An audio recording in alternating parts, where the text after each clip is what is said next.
Hello, people of grace. For our Pastoral Connect today, I just want to look at one verse, Malachi chapter 2, verse 10, which says this: Have we not all one Father? Has not one God created us? Why then are we faithless to one another, profaning the covenant of our fathers? Well, that's a pretty challenging verse. But in its own way, I think it helps us answer a question.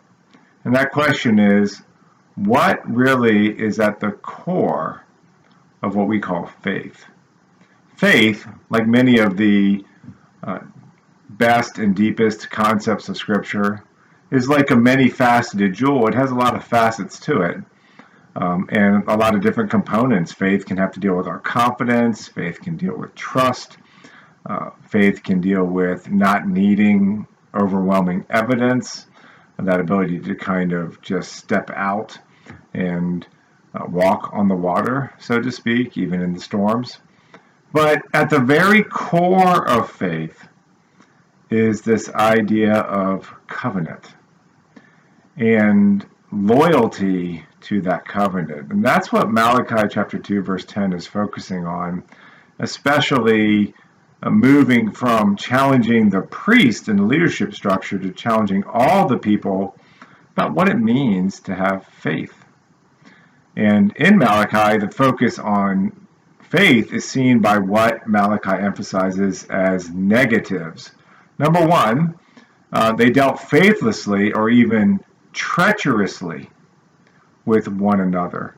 Number two, they profaned the covenant of their fathers, the Hebrew people. And that's where you get the three big ideas: treachery, profanity, and covenant. The idea behind covenant is really literally to cut. And you see God enter into a covenant with Abraham, for example, when he tells Abraham to cut the parts of the animal in half. And then God, in a vision by himself, walks through the parts of the animal. There was a symbolism there saying, if I don't stay loyal to this commitment I'm making to you, let me be like this animal. And so at the heart of this many-faceted jewel we call faith lies another question, not just what is faith at its core, but in what way does God demonstrate faith? That's a good question, because God doesn't have to trust. He knows. God doesn't have anything that's unseen. He sees everything. Even the darkness is as light to him. But God exercises faith in this way. He is faithful. He is loyal. He is so faithful that Paul tells Timothy that even if we are faithless, he remains faithful, for he cannot deny himself. That's at the core of how God exercises faith, is he is faithful. He has a loyalty to the commitment he made. And that gives us an insight into what needs to be at the core of our faith. Because maybe I struggle to trust. Maybe I am racked by doubts. But I can choose to be faithful to the covenant that God made with me through Jesus, and seeing how Jesus would truly rather be crucified and murdered and tortured to death than break his commitment to you, helps inspire us to just be faithful. Don't be treacherous. Don't break the covenant.